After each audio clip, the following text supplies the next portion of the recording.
Peter Winnick here today with Andy Paul. Andy is the founder of Zero Time Selling and the author of Zero Time Selling, one of 2011's top 3 sales and marketing books.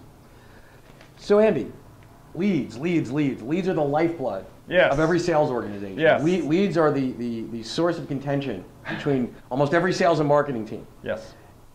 From what you're saying is they're dying on the vine. How could that, Yeah, is it Glengarry again, Ross? I always get the shit leads. It's like, is that every sales guy's mantra? What's up with leads? I think there's an element of truth in that. So, right. So the statistics are, you see a range of statistics, and the most extreme one I saw was at a conference recently. I forget who gave it. As I think Gerhardt from Selling Power gave this. That 81% of sales leads are never followed up. And I've seen it as low as 30%, but somewhere in that range. So I like to use 50% as my number. Half. Let's just say half of sales leads. So everything we see from a marketing perspective that's about lead generation, half the money's going down the toilet. Half that money, the billions of dollars that people spend on search engine marketing and all, social media, lead generation, brand building, right down the drain. Because they're not being followed up. And so the question is, to your point, why are they not being followed up? And I think part of it is, yes, there's this built-in skepticism on the part of salespeople that the only good lead is a lead I develop myself. And I see this. I go on discussion groups on LinkedIn and read with the discussions, and there's these 20, 30-year vets, sales vets, they're sales pros with big titles and seem some sort of accomplishment. And they're all saying, yeah, I only trust the leads I develop myself, which to me is just literally insane. Now, but that sounds like an insecurity, or why would you only trust the ones you develop? Why, if I'm a sales professional, the more leads, the better. I don't have an ego. I never did either. Right. I mean, to me, getting a lead was like getting a key to an ATM machine, right? Right. I mean, somebody was reaching out, they wanted to talk to me. Why wouldn't I talk to them? And I made a habit from the beginning of my career is never to prejudge a lead. And so, yeah, are all leads great? Not necessarily, but what happens is people eyeball them. That's where a lot of leads go. Yeah, as you said, that's a horrible lead. That's a bad lead. I'm not going to blah, blah, blah. Everybody from New Jersey doesn't buy. Yeah, that no New Jersey buys. That's a bad lead. Right. And that's ridiculous, right? So what do you do? So what you do is you treat every lead like a lottery ticket. Okay. And so I say that you have to follow up on 100% of all leads.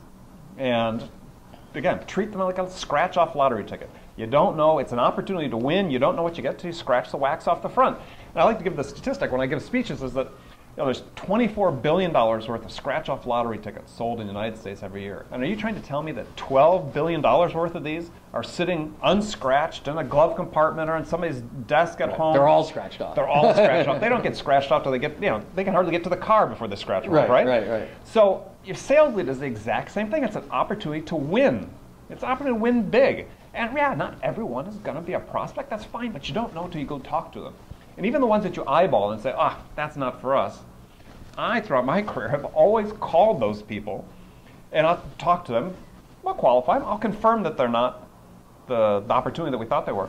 But then I ask them, like any good salesperson, well, now that you know a little bit of my product, Mr. Prospect, can you think of somebody that you might know that could use this product or service, or another company? And I can't begin to tell you how many orders I got throughout my career just by that simple question of following up that I asked to somebody that wasn't a qualified prospect for my product or service.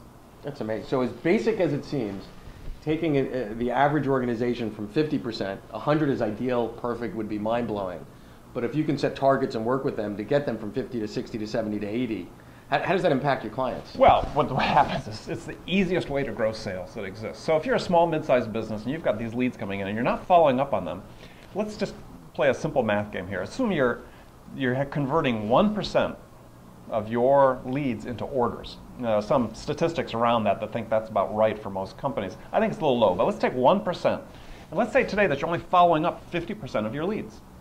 So what happens if a month from now, we've got you on a program that you're following up 100% of your leads, and you have the same conversion rate? What happened to your sales? 2%.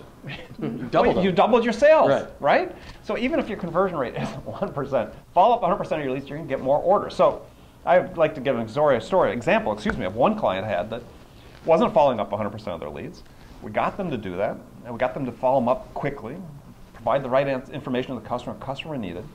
And they got to the point where they were following up all their sales leads within 30 minutes. 30 minutes. 30 minutes, okay? And that's a mid-sized company. They weren't getting thousands of leads per day, but enough that they had a sales team of 6 people inside that could do that. Follow up all the leads within 30 minutes. Within 3 years, their sales had doubled without adding any salespeople, without changing their product mix at all. So following up on all of them and doing it quickly. And doing it quickly, that drove a sales increase. Every company can do that. Every company can follow up on 100% of their leads. If you keep your conversion rates the same, the math plays. I mean, I don't always think sales is a number game, but this is one place where numbers don't lie. Excellent. Thanks so much. Andy Paul, Zero Time Selling. Check it out.